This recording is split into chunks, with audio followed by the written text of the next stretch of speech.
Vous recherchez une station d'accueil pour PC portable, mais vous ne savez pas laquelle choisir, eh bien vous êtes tombé sur la bonne vidéo car c'est précisément ce qu'on va voir aujourd'hui dans ce top 3 comparatif des meilleures stations d'accueil pour ordinateur portable. Donc avant de commencer, qu'est-ce que c'est?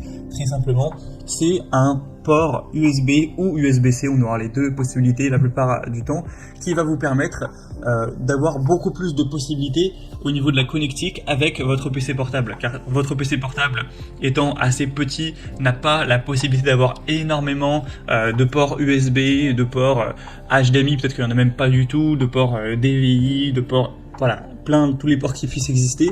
Et donc avoir une station d'accueil, ça vous permet en un seul branchement, donc souvent c'est USB ou USB-C, on a en général un adaptateur, d'avoir tout ce qui est présent sur un PC fixe.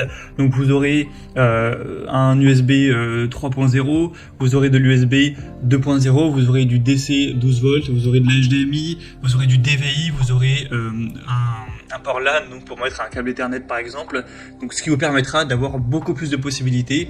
C'est à ça que va servir une station d'accueil. Donc aujourd'hui on va voir les meilleurs, les mieux notés.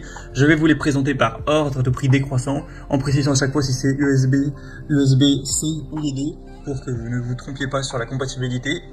Et si vous souhaitez commander un des produits présentés dans cette présentation, sachez qu'il y a tous les liens juste en dessous en description par ordre d'apparition des produits. Donc si vous souhaitez commander ou voir plus de détails, ce sera faisable en un clic en dessous.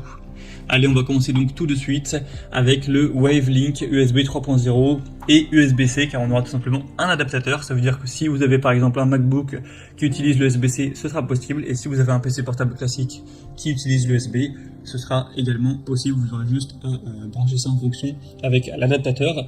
Et donc avec cette station d'accueil, on aura des très bonnes évaluations à 4,4 étoiles sur 5, sur plus de 2790 évaluations, un prix qui reste tout à fait correct.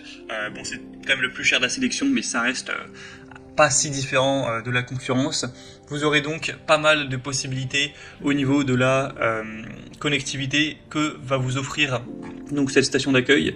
Vous aurez plusieurs ports USB 3.0, il y en aura 2 avec 4 ports USB 2.0, donc vous ne risquez pas d'en manquer. On a aussi un port DC 12 volts, un port USB 3.0 in, un port LAN, un port DVI, un port HDMI, donc ça vous permettra d'avoir à peu près tout ce qu'il y a sur une connectique, un PC classique.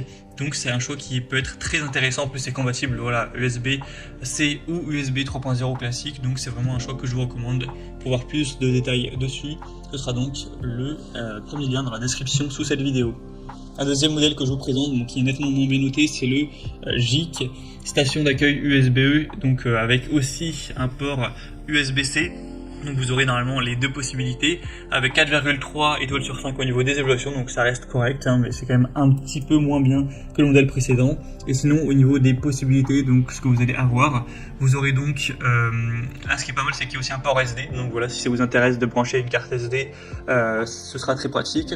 On va avoir 2 ports HDMI, donc plutôt intéressant, un port LAN, un port VGA, une petite prise microphone et une prise casque si vous l'utilisez, 2 ports USB 3.0. Donc voilà, on aura un petit peu moins de ports USB, mais on aura des choses en plus par rapport au précédent, comme la prise casque, micro, la prise, le port carte SD.